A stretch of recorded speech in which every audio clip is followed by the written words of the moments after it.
No name. Everybody really liked how you did the graphic for the thumbnail. How you crossed out the title. Who is everybody? Shout out to whoever everybody is. I don't know. Maddie mentioned it specifically today. Okay. Maddie mentioned it. I think Skylar may have mentioned it too. Okay. Yeah. I liked it too. I thought it was funny. So to start I almost said stream. To start the pod for today, me and Kristen woke up this morning, and I made a joke because last night we got McDonald's, and the order was $17.38. So I made a joke.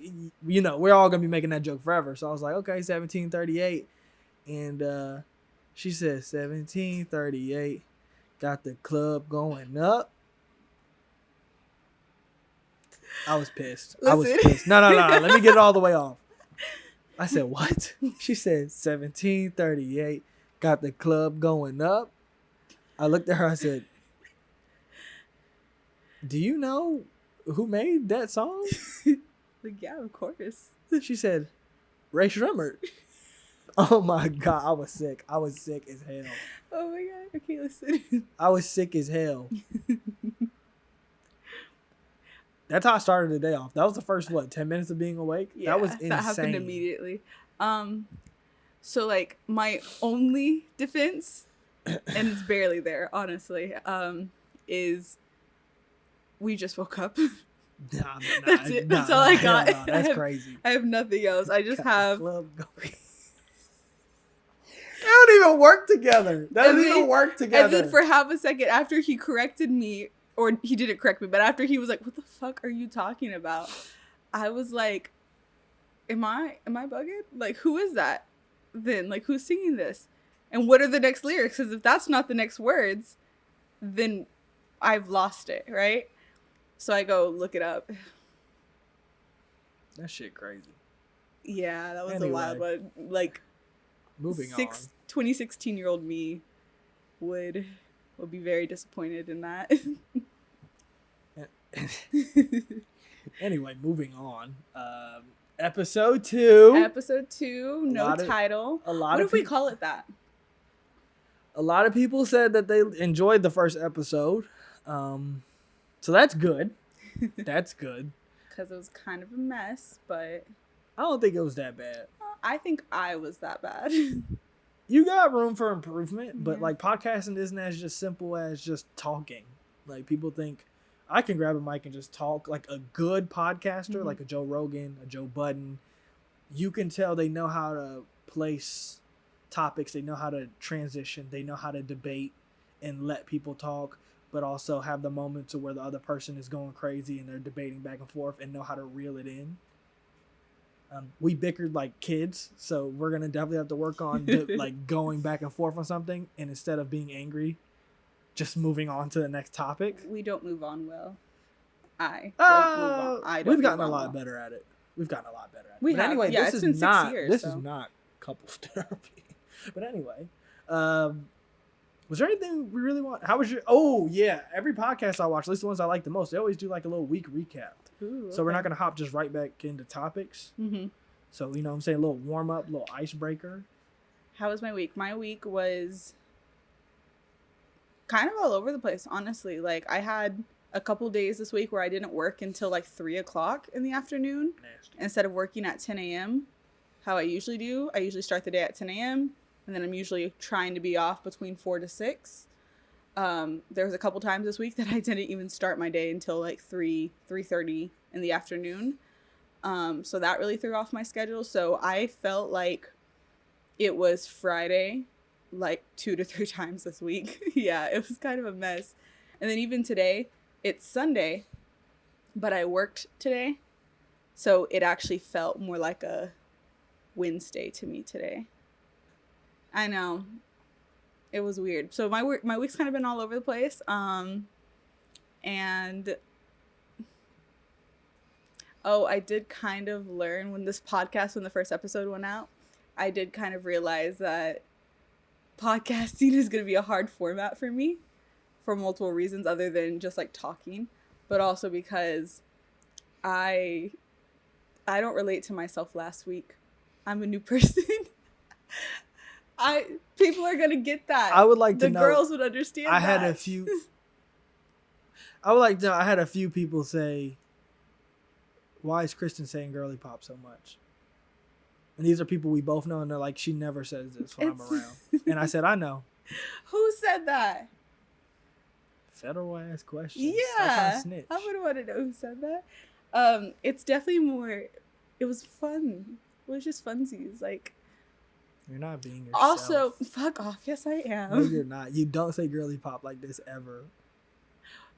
See, the interesting thing is that thank you, Autumn. The interesting thing is that when we were talking about doing this podcast, that was a word we used like 2 times.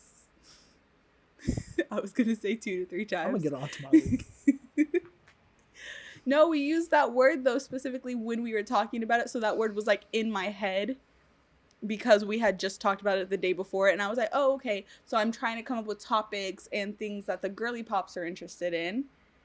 And then I said it a bunch of times. And then it became a joke. And then I accidentally kept saying it. You know, whenever I got fixated on saying lore a lot. You know I do this. Like, anybody who knows me knows I do this. Say the word. No, we're not spreading that rumor. I don't need that. What? I thought you did it anyways. I'm about to be like, I don't need that. I edit this. I have all the power. I could just stop it right here. And now that it picked up, I voiced over what I wanted to say. Are you actually going to do that? No, I'm not. It's a podcast, bro. You can't let it be silent. It's something you got to work on. Come on, man. Come on, man. You paused multiple times, though, for your dramatic ass silences, so you can. Come on, man. Can I get on to my week? Yeah, go ahead. Get on. How was? God dang. How was your week, Dylan? You know, Kristen, it was a pretty solid week. My week was not all over the place because I'm a functioning individual, adult. Both of the words have A in it. But no, I had a regular week. You know, I work. Do you want me to expose you? Take it back. Apologize on air right now. I'm not apologizing. I will say it right now. Autism. Everybody cancel her. All Brandon does is get her out of here. That's crazy. She just made fun of all y'all. Anyway, what? Who's y'all? Oh, us. You better say us.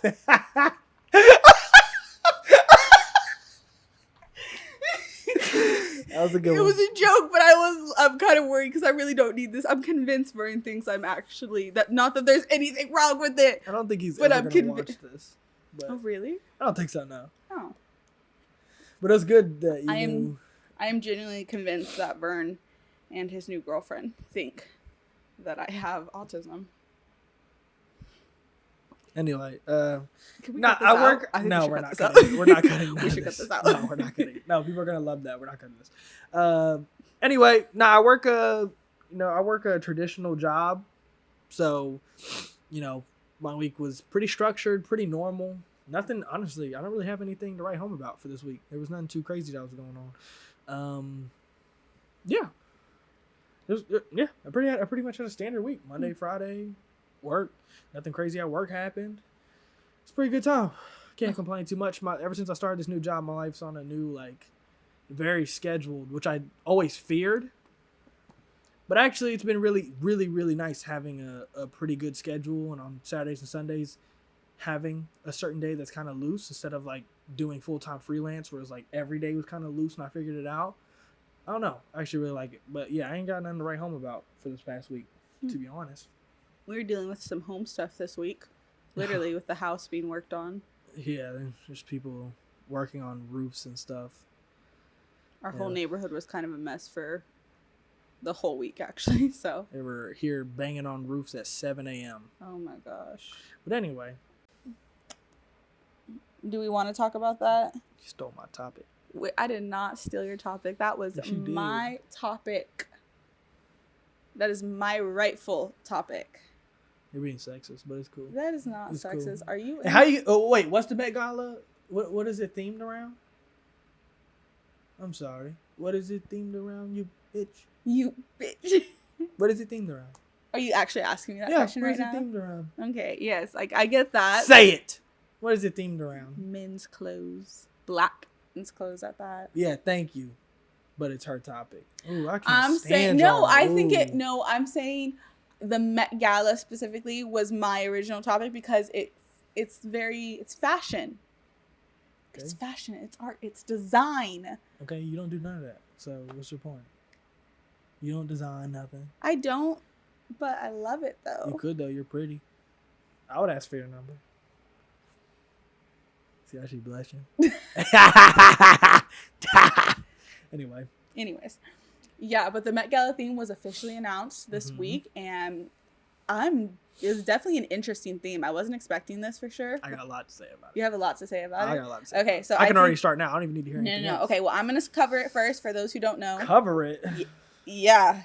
Bruh, this is not how this is supposed to be. We don't need you to report, gang. Okay, well, I don't know if you fully understand what the Met Gala theme is, so I'll explain it to you. Oh, okay, try to point it out for me like I need the help. I don't need the help. And then also, if anybody else doesn't care about the Met Gala or doesn't understand what exactly it is, then I have it for them. Met Gala is where they invite a whole bunch of celebrities to go dress up. There's a theme every single year, and they dress up in the most crazy looking outfits possible that are very expensive and designed by very famous and one of a kind artists. And they go to this event.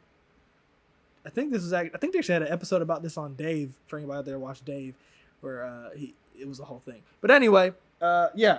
So for any of the guys out there, because there's definitely gonna be a guy out there that's like, I heard of the Met Gala, but I don't know what it is. So I have to give like an easy. Okay. It's an event. Celebrities go out there. There's a theme every single year. They get these crazy, ugly ass outfits for the most part. By ugly ass, I mean they're just really out there, which they are ugly. They are out there. The same way you go to a museum and you see this really stupid abstract art and you're like, this looks really stupid. But it is art. I wouldn't be able to make it. You think you would, but you wouldn't be able to. It's the same thing. So that's the easy explanation for what it is. It's a charity event. Essentially, it's a charity event for, No, I didn't know that. Yeah, it's a charity event. It's hosted at the Met, it's the art institute. Everything. It's very much about like fashion and clothes. This year, so the way this works and everything, what we got announced, this is actually with the costume. This is what the wardrobe is going to be. This is what the museum is going to... What? I'm thinking about what I've been wanting to say since I've seen this 4 days ago. Because I'm coming out shooting. Okay. I want you girls to know I'm coming out shooting the moment I get the floor.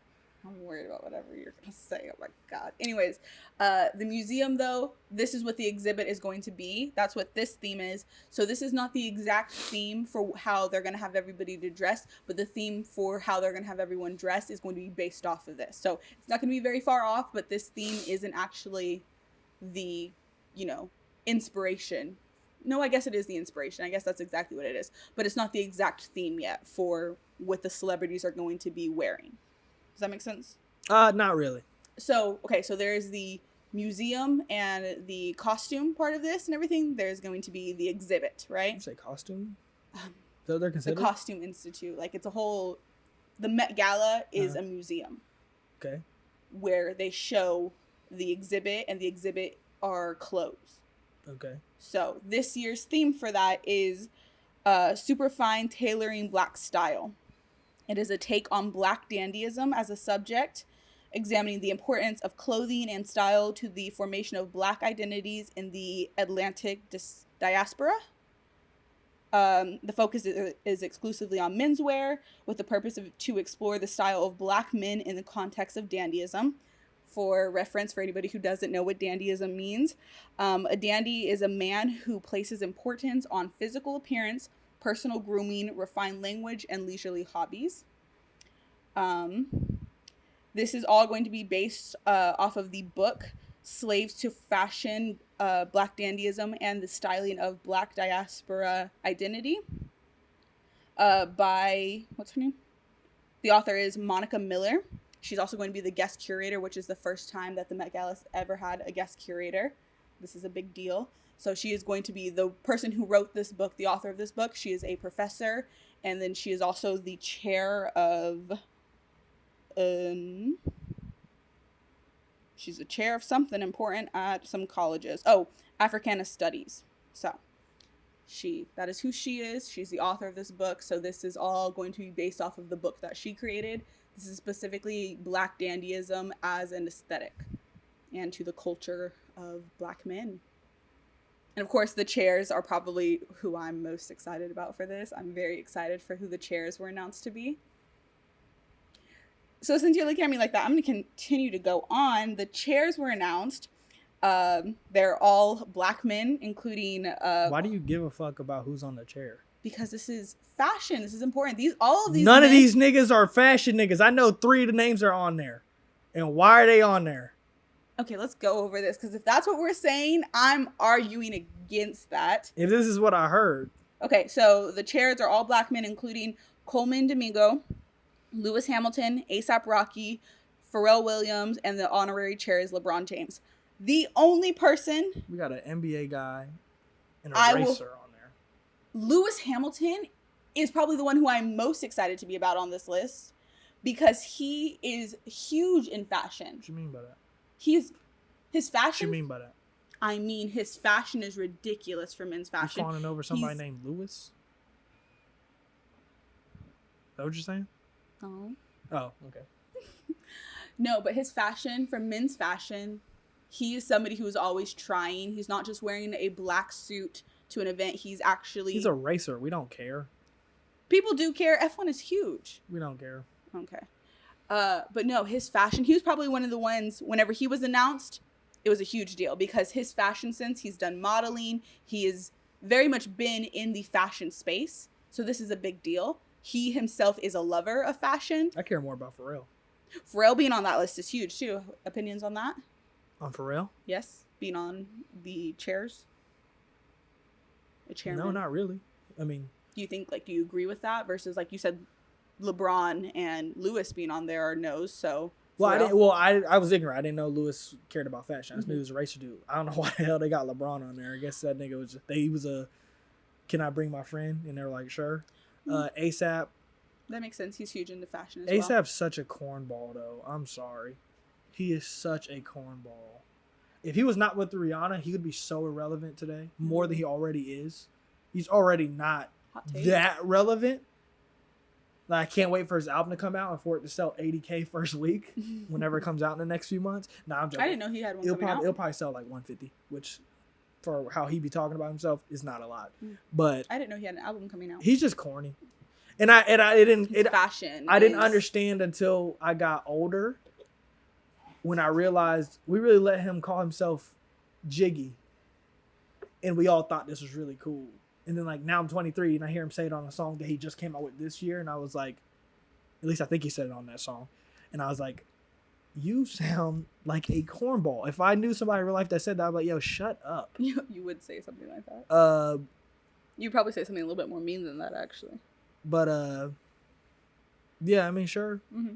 So, guess Rihanna talked him into not caring about music that much and putting clothes on. Coleman Domingo. Obviously, do you know who that is? No. Oh, big actor. You've definitely seen him in things. Can I name anything off the top of my head? No. Can't be that big then. I can't, but you would know him if you saw him. Sure. And my ignorance on the movies he's been in shouldn't count right now because he is a huge actor. I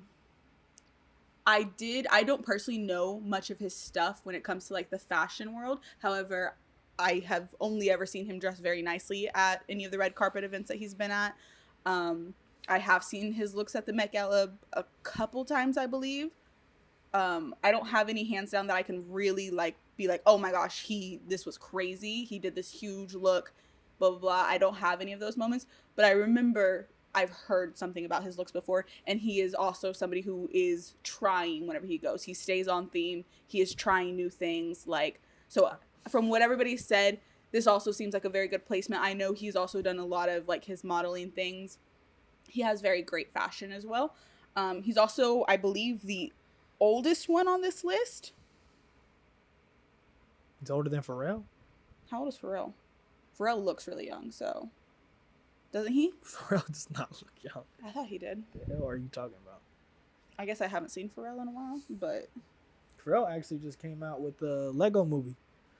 Oh yeah, isn't That this shit's his? stupid. Oh, I thought you were gonna have a very different opinion on that. I like Pharrell's beats. Outside of that, Huh. I don't really care about Pharrell. I didn't know that. I thought Once you I liked him. heard, at least what I gathered from a lot of Drake's beef with Pharrell and Virgil and all that stuff, it didn't sound like he was a fan of Virgil. And no, I'm not like a super fan of Virgil by any means, but everything I've heard about Virgil in interviews and everything, Virgil seemed like he was a dope innovator. Do you know what Virgil's done? Remind me. I feel like we've talked Off-White about this before. Is Virgil. Oh yes. He was Okay, we have talked about this. Then yeah. Head of creative director Oh wait, for, no, I knew for that. Louis V. Pharrell got it yeah. afterwards. I remember this all. Okay. You know, on Meltdown. Yes, that's a huge line on Meltdown. So I like Pharrell. When I hear that 4 count on a beat, I get excited. But anything outside of that, I don't really care about Pharrell. Like Okay, I thought you fucked with him a bit more than that. that. He's cool, but like I don't really care about him like that. Honestly, everybody on this list, LeBron James is the only one who I was kind of like, and he's honorary co-chair as well, so that's a big position to have. Oh, is it? I think so. That sounds like the opposite, like an honorable mention. Honorary co-chair. I know. I'm saying it sounds like Okay, don't quote me on that. Actually, he shouldn't be up there anyway. I'm not familiar with any of his stuff in like the fashion world. He might be. LeBron don't do shit. Have you Maybe seen he his does. shoes? I don't know. Shit's is ugly. Well, that's what I'm saying though. I know don't that know. just pissed somebody I don't off. know enough about LeBron in the fashion world. He might be a lot more into it There is none. than we think he might be. It's not. He just came out with a Hennessy. That nigga ain't putting out clothes. So yeah, maybe he was just more of like it's LeBron James. Like That's why. honestly, I can't even remember if I've seen any of his looks from the Met in the past. I don't even know if he goes to that. I'm sure he goes. By the way, I'd like to know, I've seen a lot of Met Gala outfits, whatever you want to call them, over the years. Never seen one I like. They all look really stupid. What? Except for, I'm pretty sure I seen one that Beyonce had. I was like, yo, that's tough. Outside of that, though, it's just rich people putting on rich people things that just look stupid. I love the Met. The Met, I love that first Yes, Monday. all women love the Met, of course. That's That y'all's first- Super Bowl. It is. I love the Super Bowl though too. Let's calm down with that. But the first Monday in May. Why? Your Cowboys ain't been there in a long time. So you don't care that much. Somebody's fuming right now on the screen. Somebody's fuming right now at the screen. Somebody's pissed that they just caught a stray. I just caught a stray. That's crazy. No, that first Monday in May, because that's when the Met Gala is. The first Monday in May. What? It's a long ass time from now. I was thinking this was gonna like right around the corner. This is for the exhibit, so this is not the official theme for this yet. Of course, the theme will be based off of this, but this is the exhibit's theme. I'm not pissed I'm finna be when I see Billie Eilish walk up there with a baggy ass suit on. I actually, because this the is way she's about. Oh god. so this is the first time that it's been an all menswear collection and everything. This is 100% based off of menswear. I am so interested to see how they're going to go about this because, I don't know.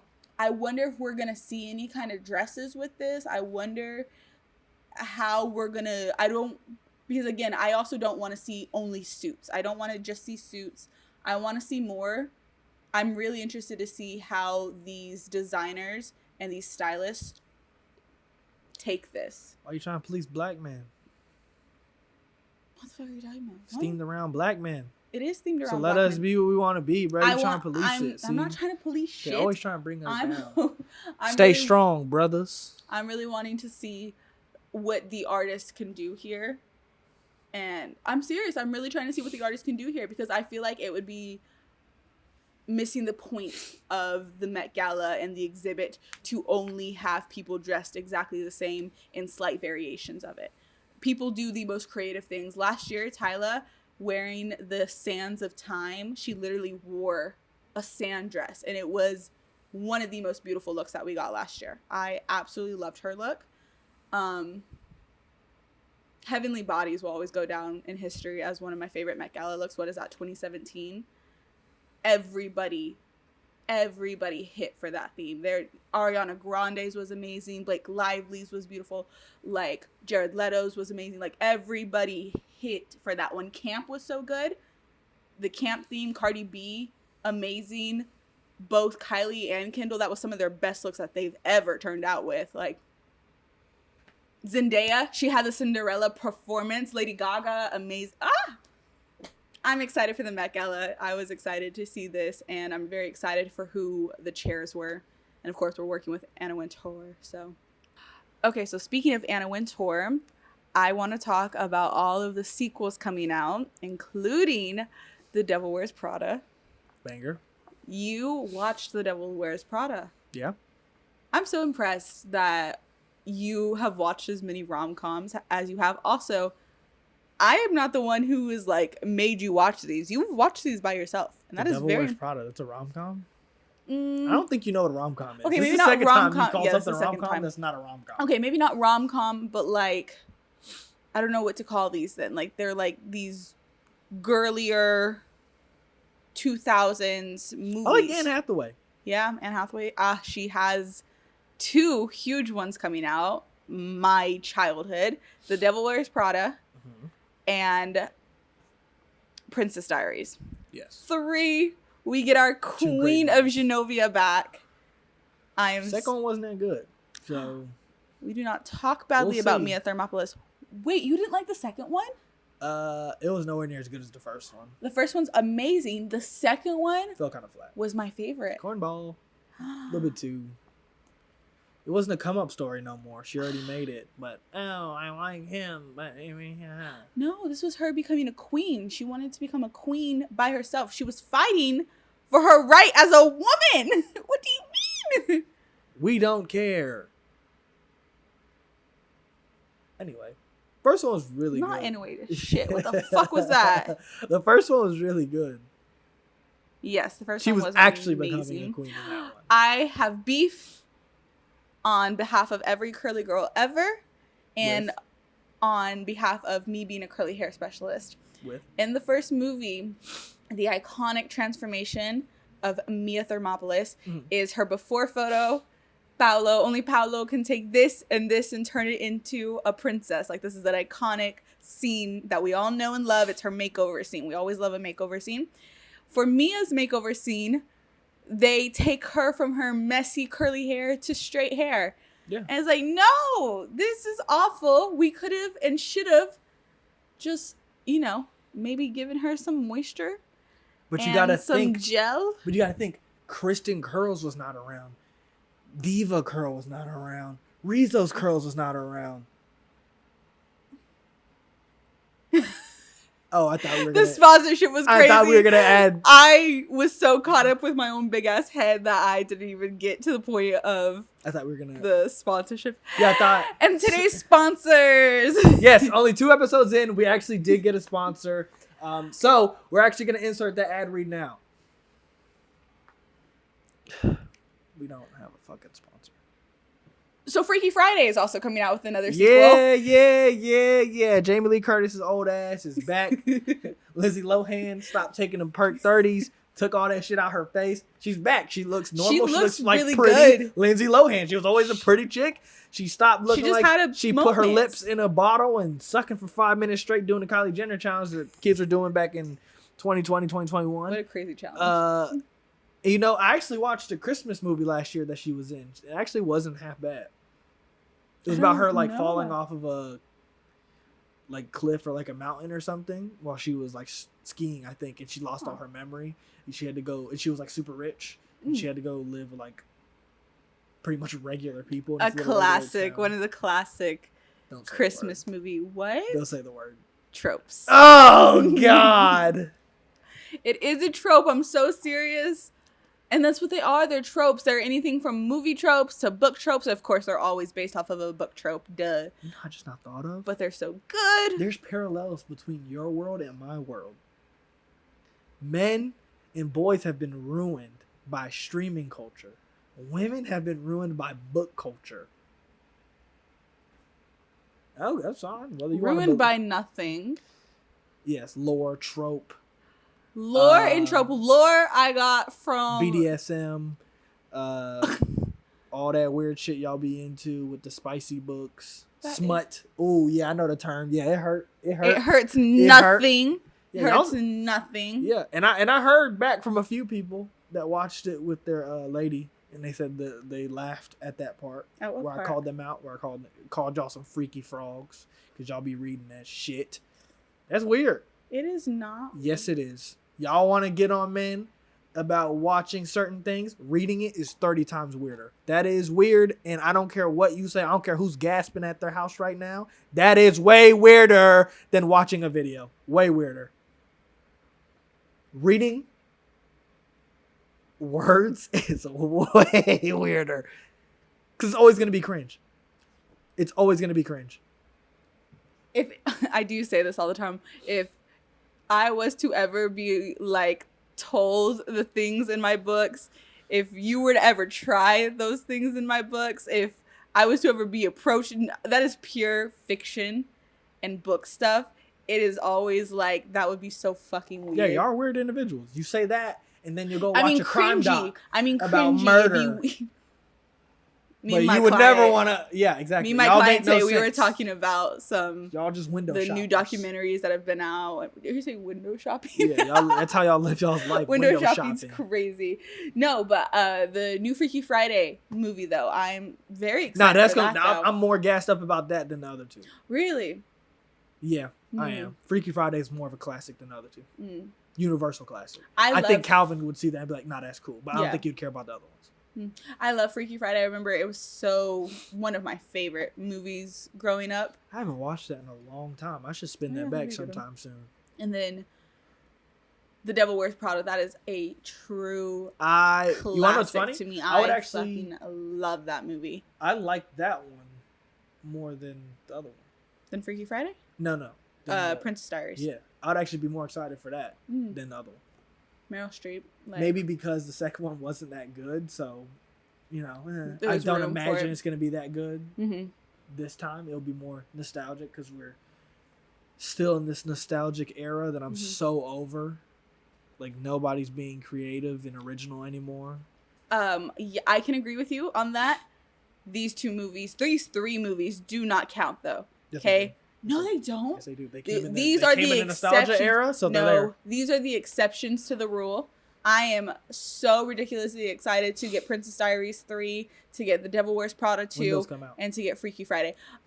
We've only recently got like official confirmation from Anne Hathaway. When did the movies come out? When did they come out? Yeah. Oh, 10 plus years ago? Yeah. Nostalgia. Sure. Oh, well, yeah. No, I'm not saying that. But I'm saying these are the exception to the rule. I don't want to see a lot of it. Freaky Friday is. You know what? No, I would actually say since Freaky Friday and The Devil Wears Prada are a single movie, they could be exceptions. I don't think because there's a second movie in the other series. I don't know why I can't remember the name. Princess Diaries. Yeah, Princess Diaries. I think since that one has a second movie out, I think that counts as nostalgia. Because that second one wasn't as good as the first one. And I'm sure that's a probably universally I know known a lot of people love that second one. But not as good as the first is what I said. So I'm saying that one would be more so nostalgia. I think the other two, still nostalgia, but I'll give them an exception. Freaky Friday is going to do numbers though. What would be movies that you would like to see, some sequels made of? Old or any? I could say any, but specifically in the nostalgia zone. Like, what would be movies that you would want to see? A New Halloween Town. That was mine. With the original Marnie. Yeah. With the original Marnie, give me the little sister. Like, yeah, she was supposed to be. Never mind. Yeah, I don't know what they did with that college one. They should have chalked that one. I loved the college one. I know that love it too for a Halloween time. Yeah. But in general, in comparison to the other ones, the second one's the best, by the way. As an adult now, I can look back at all of the movies, all four of them, and be like, okay, yeah, of course this one was the worst one. But I remember being a young girl and loving that one so much. I don't remember what it was about it, But there was something about that one, though, that I absolutely loved. I don't know if it was like, you know, college or not college. Yeah, college Marnie. Yeah. Everything. I don't know if it was college That Marnie. movie sucked, bro. Going and, you know, having her fun, doing her like coming of age like story. That's Maybe what the high school one was for. But no, but she's officially like off on her own in this one though. She's off on her own. She's in college. She's like having to do things by herself though. I don't like seeing her brother become a simp. That was for a trio. That was corny. Yeah. The Sinister The whole Sisters. college I thing remember was just I corny. It loved was bad. the Sinister Sisters. And then also on top of that, you took away the main character. Oh, the grandma. The grandma's not the main character. Marnie's the main character. Oh, okay. You said took away the main character. I was just trying to think. They replaced her. What would you rank them? Ooh. Mine is 2, 1, 3, 4. 2, 1, 3, 4. So Calabar's Revenge, Mm-hmm. the OG joint, high school joint, college one is way below it. So this opinion has changed over the last like couple of years since we watch them every year now. If it was younger me ranking them, younger me would rank them 4, 1, 3, 2. I hated Calabar's Revenge. I hated. Yeah, we can never trust the your second opinion. one. That was This my is younger version. blasphemous. That was my younger one. My one now would probably be 1, 2, 3, 4 in order. Oh, I was about to say. Yeah, I'd say in order. 1, 2, 3, 4. I don't like 2 as much as you do. And everything. So 2 and 3 are very close in ranking to me because I loved the like high school exchange student. Like I could switch from out 3. I could switch out 2 and 1 2 and 1 for my first spot. Yeah. Honestly, if I watch both of them back to back, I might like one more actually. Yeah, I'm going 1, just- 2, 3, 4. I'm keeping that in order. I just remember when I was a kid, one time we were watching it, and I don't know why Calvin was there, but Calvin was there, and he was making some jokes about Calabar and how the movie could have went. And I remember it's probably one of the hardest times I've ever laughed as a kid. So I remember that memory definitely resonate. That might be what holds it up for me, but low key 1 probably is best. Because the Fuck it. Well, yeah, 1's best. I would say 1's the best. Yeah, 1's the best. I agree. So 1, 2, 3, 4. I think that's the best order for that for sure. But any other ones though that you would think that you could think of that would be good sequels now? Halloween Town, banger. Especially because they're together now in real life. The actress that played Marnie and the guy that played Calabar's son in the second movie. Yeah. What is it called? Don't Look Under the Bed. Oh, I remember you showed me that one. I would like to see a sequel to that one. Mm-hmm. Phantom of the Megaplex. Phantom of the Megaplex. Yo, son. Phantom of the Megaplex. You know how crazy I would go if they made a sequel to that? Any original actors in that? All original?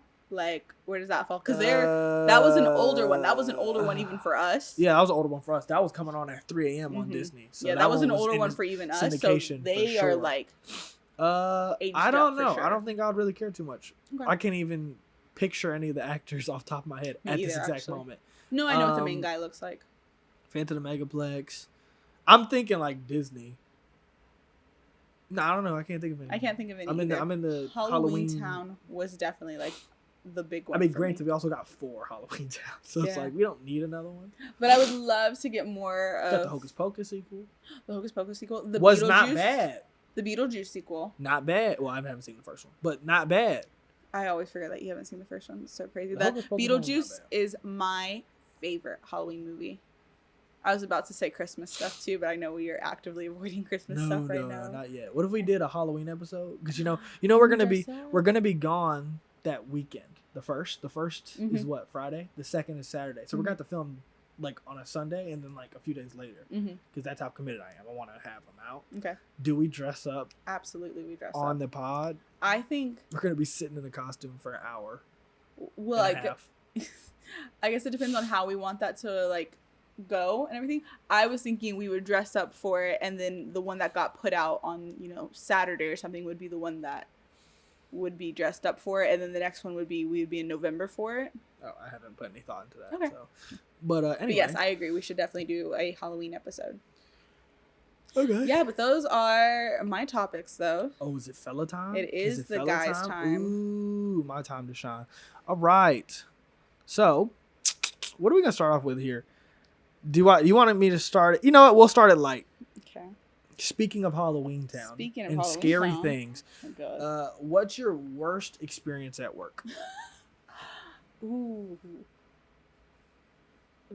Okay, so being on the internet as like a hairstylist and that being like a big avenue that I take when it comes to like the influencer side of things, it is a very popular thing to tell like client horror stories, and I have many. I really do. I have many that I could go into, and I had always kind of decided that I was going to try not to share that as much. However, there is this one, and I think you probably know this one. I remember I told this story to the girls at the salon, and this was just like a crazy experience overall. So there was this lady I had, and anybody who doesn't know, I'm a curly hair specialist. I book out very far in advance. My books are really full. I have required deposits. They're non-refundable. Like, this is a whole thing. So just something light. Just something light. I'm very, blessed to be in the position to do that, but I've also worked very hard to get to the point where I have. So this lady reaches out to me. She's an older lady. She reaches out to me because she wants to book an appointment, and I tell her, yeah, I would love to have you in. I won't be able to get you in until 2 to 3 months away from now. What works best for your schedule? Let me look and see what I have available. She was like, oh, like that's so far, but I would really love to get in with you. Whatever. She died? Huh? You said she's an old lady, right? Yeah. She died? No. Oh, all right. Anyways, she was recommended to me actually from another stylist that I know we don't talk often. They're not from the same salon as me, but we talk as well, though. But she was recommended to me by another stylist, though. Are you copying me? I don't know. I was like having real good posture. I was like sinking back into the couch, and I didn't like it. Okay, so after another like month or so of trying to figure out her schedule and everything, we are able to book her appointment. She comes in for her first appointment. We do the full like curly hair service and everything. She loves it. Tells me how happy she was. She went ahead, pre-booked her appointment. Comes in again for another appointment.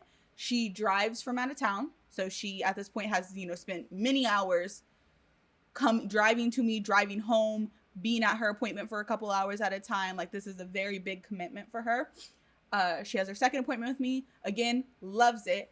Goes as far as to message me on Instagram, tell me how much she loved it, tell me how much her husband loved it, her daughter-in-law, the whole thing, right? I was like, oh my God, that's so amazing.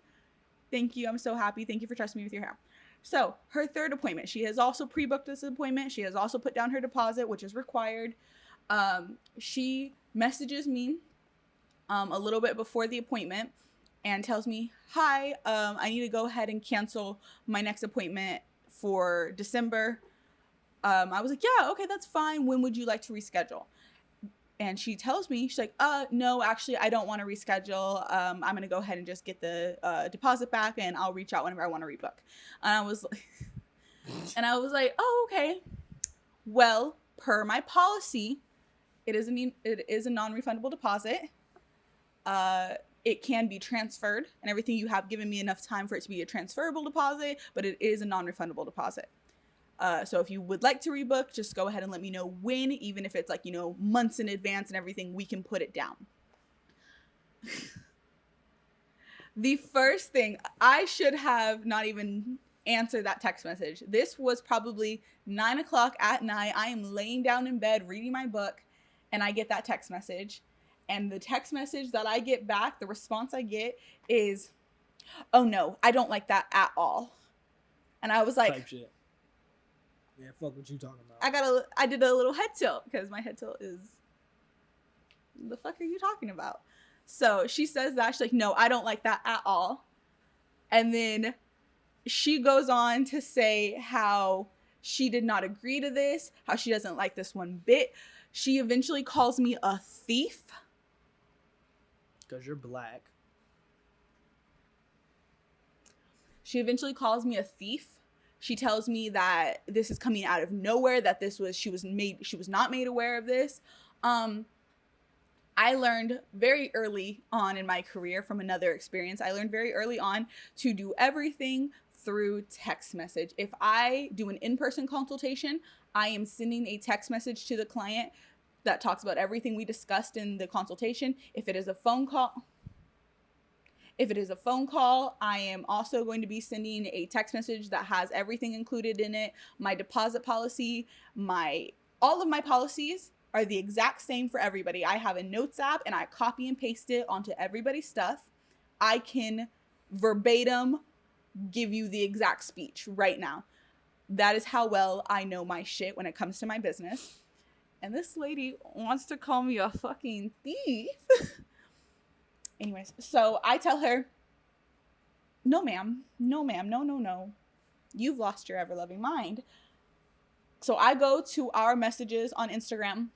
Not only did I send her the deposit policy once, not twice, 3 times I sent her that goddamn deposit policy, where it clearly states in the policy, it states it 2 to 3 times that it is a non-refundable transferable deposit. So I'm being extremely passive aggressive, because in the professional world, this is how I conduct myself a lot, is like, I will be defending myself, but I will be very professional about it. So therefore it leads to a lot of passive aggressiveness on my part. So I send her this, and I send her all 3 screenshots, and I go through, and the first screenshot is just the policy. The second one, I highlight the first part where I say it, and in the third one, I highlight again where I say it later on, just in case she somehow didn't get the message, because clearly she fucking didn't. So yeah, anyways, so I send this to her, and I tell her, no ma'am, this is clearly stated here. So she can no longer call me a liar, because clearly she just decided to forget that she agreed to this when she booked the appointment and sent me her money. So then she goes and she starts to say that I am bad at my job. I'm gonna show the camera this just for all you Back to what I was saying. My feelings are so hurt right now. Anyways, back to what I was saying. So instead of continuing to call me a thief and a liar and say I'm trying to steal from her because she clearly just didn't read the agreement, she starts to insult. I think she started to try to insult my intelligence as well as my skill as a hairstylist. She told me that this was the worst haircut she had ever had. I'm a terrible hairstylist, that her 5-year-old granddaughter can cut hair better than me. I was right. And honestly, what did we learn from this experience? What I'm going to say, I don't want to say that. Never mind. That would be a terrible thing to say. We're not going to say what I was going to say. So yeah, so essentially I'm like, I'm so sorry that you feel that way. Despite, I think the time she had spent with me was over 10 hours of her life, over $500, and this amazing review, which by the way, I absolutely did go back into our text messages and found that amazing review she gave me about how she was absolutely in love with her hair, how her husband was in love with her hair, how her daughter-in-law was in love with her hair. I made sure I found all of this. I sparked your marriage back up just off a haircut. You want to talk to me like this? Yeah, so that was how that went. She was also at this point during this whole thing, I'm definitely skipping over a lot too. She was sending me like 10 messages back to back to back before I even had time to answer one of them. She was going through a bit of an episode here. And by the end of it, whenever I got that my 5-year-old can cut hair better than you, I was giggling. Because it was just that like, oh yeah, she also told me that she was going to reach out to a brand I work with, and she was going to tell them, she was going to report me to this brand. And I was like, she was like, yeah, I know people. And I was like, okay. She was telling me that she was going to put the word out there. And then she said, I remember this so well. She said, I'm going to put, she's like, the word is out. It is out. And I said word is bond. That's what I always said. Yeah, so no, that is absolutely hands down. It's been about a year and a half since that happened. And to this day, that is probably one of the worst and funniest experiences I've ever had. Surviving Miss Judy. God. And honestly, too, again, that hairstylist, I'm like friends with that hairstylist, and I haven't talked to that person since this happened. And honestly, I hope that they don't look badly on me. Maybe. Because, I mean, I have no idea what this client went and told this hairstylist. Like, I have no idea. So. Anything? Yeah, really could have been a whole crazy Narratives. Story there. Granted, though, this hairstylist since has also recommended other clients to me, so. Yeah, I probably wouldn't send people your way personally, but. That's crazy work. I guess. But yeah, that would be my craziest story, I think. Or at least one of them. Okay.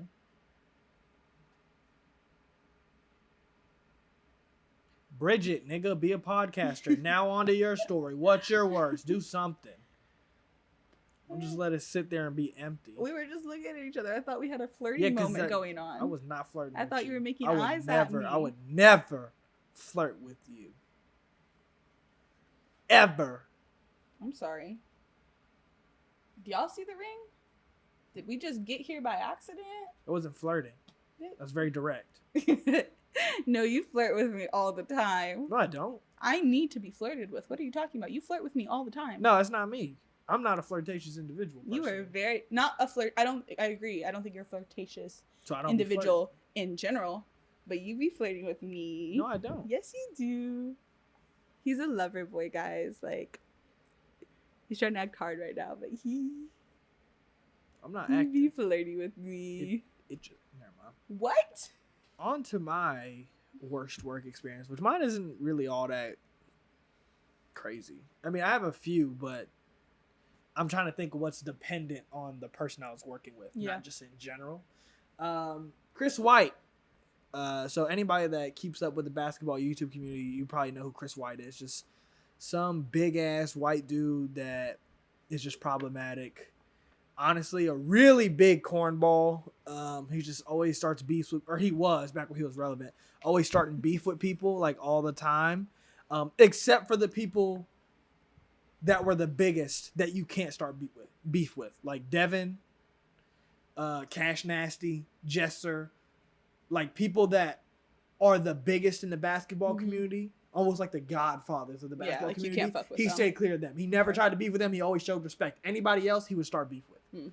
Yeah, so very big cornball to me, which, you know, I think the average person today is pretty fucking corny anyway, so that doesn't speak a lot. I got that from my dad. We think everything's corny, which a lot of y'all are, which, you know, I think the average person is. So shout out to you, probably cornball watching this. I don't think I should have said a lot of what I've said during this, and now I feel like I'm questioning the last hour of footage. Cool. So curly hair specialist is scared of getting canceled. Episode 2. That's gonna be the title. I mean, even behind the chair, like, my personality is very much the same. There's different levels of professionality. Just unauthentic. No. Anyway, no, because everything you've said is you. You just scared of what you can and can't say. Well, because I don't want to. All right, we got to keep going, man. We're like an hour and 20 minutes in. I've done one topic. Okay, sorry. Go ahead. So, yeah, dude's a cornball, whatever. So whenever I was in the height of working with a lot of basketball content creators and making thumbnails and stuff, at this point, I was probably juggling like 10 different creators I was working with. Now, of course, it's not like crazy 18-hour-long work days. Like, thumbnails took me no time to make because majority of them were basketball players first, content creators second. So they knew nothing about making actual content. So I could really do almost anything I wanted with the thumbnails, and they were cool with it. But, you know, there's certain times where maybe I'm going to go do something and somebody's like, hey, I need this thumbnail right now. So I would go home real quick, or I would take my laptop with me somewhere, to which I've done it for this dude multiple times.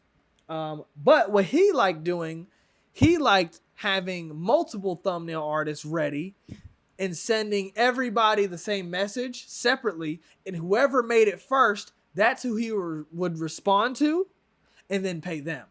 And once I figured that out after a few thumbnails, I was like, oh, nah, this is crazy. Because, like, that doesn't mean... It's not like, all right, this guy is going to go make it. You're good. You don't have to make it. No, he just wouldn't respond, and he'll hit you on the next one. So there'll be times I would make it, send it, he'll be like, already got it made. Or I would just go on his YouTube page and see he already posted the video. He wouldn't say anything. So after figuring this out, I was like, all right, I'm done. I'm not even getting paid enough to even be this annoyed, to be honest. I couldn't even be bothered. I wasn't being paid that well. So one day, which, by the way, what I'm about to say, anybody who wants to call it cap, you'll never catch me lying on the internet. I can easily just go to our Instagram messages. If I'm feeling energetic enough, maybe I'll just screen record and scroll on Instagram to provide the proof and post it. I probably won't. Ooh, but he starts bombarding me with messages. Yo, I need a thumbnail. Can you do it right now? And then he started, I don't even want to say what he said, not because it's bad, because it's like New York slang, because he's from New York, and I feel like I'm going to sound crazy as hell saying it. But he was pretty much essentially like bombarding me. He started calling me on Instagram. He didn't send me a voice message. Some real clingy But shit. then he was like, oh, okay, so you ignoring me. All right, heard you. But these are all in like separate messages. So he sent me like 10 messages. And then obviously I never respond. Well, yeah, I'm not really going to argue with somebody, especially not on the internet, not for real. So I just never responded. And that was the end of that. And, he's falling off in relevance because people stopped working with him because he ended up slapping some dude that was also a content creator. After that, everybody kind of stopped. Was like, all right, we ain't gonna really work with him no more. Damn. He's faded off to irrelevancy. I got a lot of cool insider perspective with a lot of people that were making videos back then. But you were very involved with everybody. Yeah, I back probably then. don't give myself enough credit. Like, You had your hand in right a lot. after COVID, when everybody was doing park runs and everything was opening back up, I was making a lot of thumbnails for a lot of people. I mean, Chris White, Austin Mills, Austin or A. Millie, Duke Skywalker. I did 1 or 2 for Slim Reaper. White Iverson I made a lot for. Like, a lot of the Balls Life guys I worked with. A lot of the like trick shotting content creators I worked with. I did a lot during then. Didn't pay as well as you probably think it did, but had your hand in a lot though, which is really cool on the experience. Yeah, and I made thumbnails for them because I thought about it when I was like, I helped a lot of people, which I did. Thumbnails are very important to making. But I did like some of them. I edited some short format video. I have my hands in a lot of different aspects of content creation with a lot of them. Over 100 million views worth, might I add. That's crazy. Now we have ours. Yeah. But anyway, moving on to the next topic. This one shouldn't be that long. But J. Cole dropped a song, which I think is called Point Aldo or Point something. I don't remember the title. That doesn't matter. Anyway, he dropped a song. It's not on DSPs, so you have to go to YouTube to find it. He's getting cooked. He's getting fried on Twitter about it. Because it's the first time he's addressed the Drake and Kendrick beef. Since he... Yeah. And, there's always two sides. Either people are like, okay, we heard his perspective, we get it. And then there's other people that's like, nah, we don't want to hear that shit. I'm not gonna lie, as a really big J. Cole fan, I'm kind of on the fence. But he's getting killed because he was pretty much was like, I was gonna do it, but both of my friends started arguing. It was gonna, yada yada. I walked away, both of their blood on me. No, you didn't, nigga. Shut up. But he's getting cooked. A lot of people are saying, why are you still talking about the beef? 2, we don't need your perspective. 3, you got in it and then took back your diss track, which, yeah, that's why it had to be J. Cole that did that. Because I think J. Cole is better than Kendrick, 1, because his pen's better, but also J. Cole is going to give you a strong message that is digestible. That is what Kendrick can't do. Kendrick is overly artistic. Because I also came upon this opinion recently where I was thinking, if Kendrick wants to be the activist he claims to be, which I don't believe he is, you would think he would make something that's more digestible for the common listener, which he does not. Everything you have to go dig through the weeds and have this explanation and put this puzzle with this puzzle and this sound means this, which is dope for people like me. Don't get it wrong. I love Kendrick's music, but I thought about it after the beef and I started putting more things in perspective. I was like, if he really wanted to make a change, don't you think he would simplify certain messages so the average person can get to it? Because you would have to be a really big Kendrick fan to understand a lot of these messages that he's trying to say. I mean, but like, isn't it supposed to be deeper? It's not supposed to be. Are you trying to help people or not? It's that simple. There is no, just you could say it deep. J. Cole, KOD was a very deep. Oh, it was, the song Tax Brackets, where he's talking about paying taxes that's gonna put guns out on the streets, it's gonna kill sons. It's a very deep song, and how he put together. How they're going to go buy all this food because in black culture, soul food, a whole bunch of fried food. We're going to go eat that at a funeral that's going to then in return kill a lot of these people. He can say something that's very deep and you can make it digestible. Yeah. And I will say that's always been something that, because I personally did not want this beef to happen whenever this all started. I was literally like, I don't want this to happen, because top 3 for me was always Drake, Kendrick, J. Cole. I loved them. I remember... I'm serious. Like, I remember missing Kanye, but sure. Always. I love Kanye too. Like, I love his music. He's been on his thing, but like, I love his music though too. Fantastic artist though. And for me, pre this whole all the beef happening and everything, Kendrick and Drake were always my favorite. But I always, of course, loved J. Cole too. And for me, it was always Drake had very like hits, bangers, like consistently. You know, digestible, fun music. And then Kendrick always had this really deep, meaningful message, still fantastic music, but it was always really deep though. And I always felt like J. Cole was very much in the middle of that. He had the very fun beats, digestible, like we're playing pop hits. We're playing hits here, not pop hits. I know, not pop hits, but we're playing hits here. But we're also getting a lot of the deeper meanings here too. And I felt like that's why he was always such a good like middle ground between the two. So... yeah, and again, I just really didn't want the beef to happen when it did. Of course, now it was amazing. Like, rap was just, there was so much going on in rap because of this and just at that time in general. So the beef was so weird because like I'll never forget that week and a half of scrolling on Twitter and seeing a link and seeing a lot of people talking about it. And you were home for majority of them because most of them happened at night, and running downstairs with the speaker, and then we're listening in the kitchen and we're like pausing. And what a time. It was great. But I will say, coming out of the beef, besides the memories I hold with the songs dropping, I don't know if I'd go back on it. I low-key think I would. What do you mean? Because there was so much corniness that happened within the beef. Like seeing how much people hate Drake to let Kendrick do anything is what I don't like. Like, people will not say Kendrick did anything wrong in the whole entire beef. Like, Euphoria was by far his best diss track in the beef. His first opening one. The fact that majority of them are pre-recorded, and you can tell because there's no rebuttals in them. I don't like that the average people who are keeping up with it, they don't care about that. That matters in a battle. It is a rap battle. It is a rap beef battle. In a rap battle, you know, like the events that people hold, like the actual rap battles, it's about rebuttals. Drake flipped the same bar 3 times. That matters. Drake addressed new things. That matters. You can tell Drake was hearing, I bet. Let me write this down. I'm hopping in. That matters. You recording things previously and just dropping them strategically. The strategicness of when you drop them, I love that. Man. Oh, finding out that Meet the Grams the same night. Meet the Grams. That's crazy work. I don't care what you say. Meet the Grams. Garbage. But damn, the timing was amazing.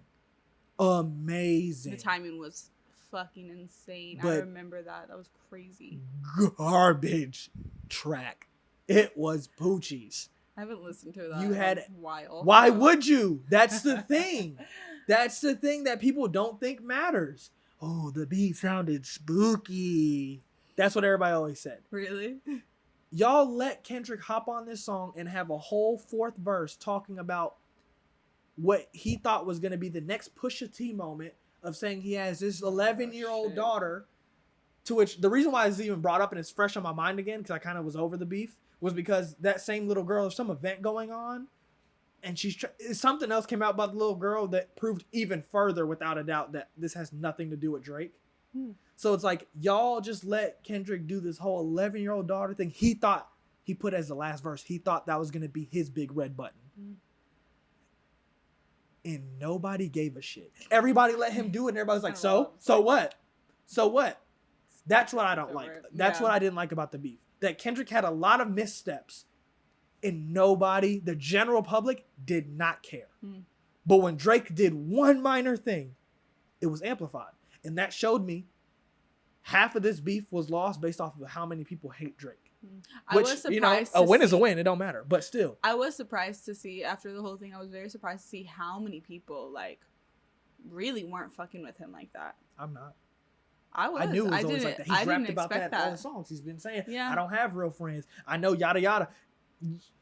You hear a lot of rappers say it. They really believe these things. It sounds good on a song, but they really believe these things.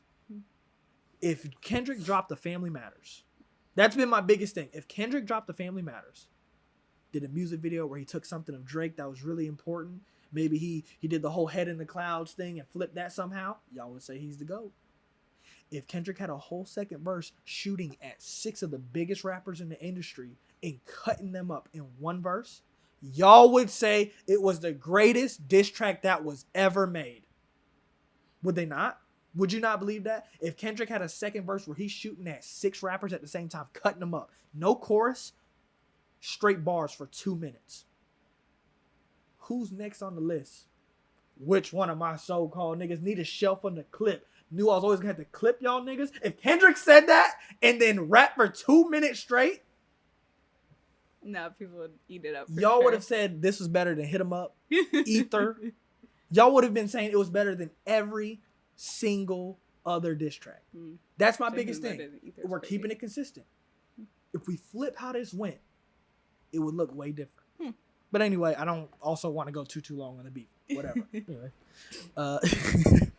On to the last topic. So, another thing from the streaming world, which is not your world, but you'll keep up with it. So, Hurricane Milton just happened.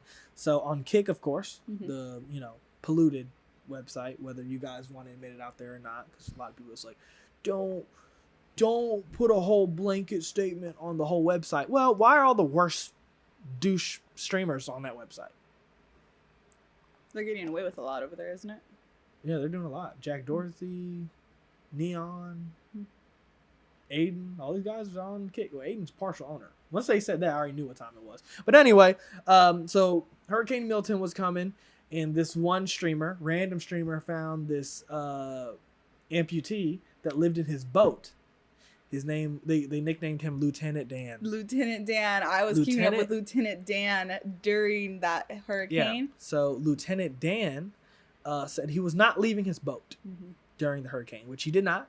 He ended up thankfully coming out all right. But the story gets deeper. Yeah. So Kick comes out and says they're going to give him $2 million and a $100,000 boat. Okay. I knew about the boat. For no reason. Just because he was this bit in this guy's stream that got him more viewers. Wait. So they did that. So the kid didn't... I thought the kid that he was a part of the stream, I thought he said that he was going to get him the boat. No. Aiden likes to just throw out money for engagement. So they were going to give him $2 million and a $100,000 boat. Then supposedly, somewhere it came out that that wasn't true. So then he went on stream because I guess he somehow started streaming or something. Didn't he give him like a phone or something so he could start to stream? I didn't follow it that closely. He comes out and he's like pissed or whatever, and he's ranting on stream. And Aiden tweets, he's like, "No, this definitely was not fake. We definitely are giving him these things. Guys, relax." So then the day after that, or 2 days later, he's now on stream talking, and he says the N-word. Not with the hard R. So he might be an ally. But he's just saying something mid-conversation, says the N-word. Twitch is like, well, damn, Dan. I don't think it's been reported yet whether or not he's going to lose the deal. It's crazy. I'm sure some of the anti-woke people out there are going to say, why is he use the deal? It's just a word. Hey, click off. Anyway, they don't need a podcast. There's things called. Not gonna say that. I was gonna say this isn't the podcast for them, though. I was gonna say never mind. Anyway, never mind. Yeah, we're just gonna keep it there. Anyway, I don't think it's been reported whether or not he has lost that deal or anything like that. But a lot of people were very confused because I guess this guy has been arrested 14 times. Yeah, I would say that's what I heard is that they looked up his rap sheet and he was rapping. He was dropping bars. Yeah, there's a lot on there. So Twitter's been up in arms. A lot of people are like, damn, I wish I could just say the N-word and do nothing and get $2 million and $100,000 boat. That'd be great. Internet works in mysterious ways. I was keeping up with a lot of families during that. I was keeping up with like 20 different families. I was checking up on them during that hurricane. His thing though, one of his arrests, apparently he, like, I don't know if he threatened to set a woman on fire or if he almost set a woman on fire. I'm not really sure exactly. Apparently they got into some kind of argument or altercation maybe, I'm not really sure. And he started pouring gasoline on her and threatening to set her on fire. So but she do. That was a big one. I'm not victim blaming. He was the victim.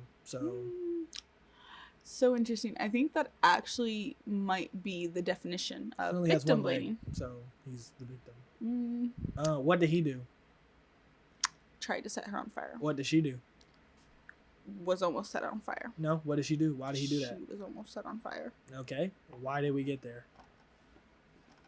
She was almost set on fire. Okay. What did she do? Why did they get there? I'm not really sure, but I don't really think being set on fire was the answer to it. You never know. You never know. She could have been the one who took his leg. I'm setting somebody on fire, they take my leg. And on that note, we're gonna call it. Wait, the chicken Big Mac oh my God. just came out. Kai Cenat, one of the biggest streamers in the world, it's his collab with McDonald's. I would like to know it came out on the 10th. It is now the 13th. I've had it 3 times. Four times. 4 times. And I might have. Sounds good. Can you buy me dinner? No. Anyway, fellas, get you somebody who treats you like what you're worth. He won't even flirt with me. Can you pick up your left hand again? Oh, the room's gone quiet. Think we've clocked her tea. Anyway. Say Big Mac. Anyway. Girly Popz. We're going to... I'm going to go turn the camera off. God damn it, man.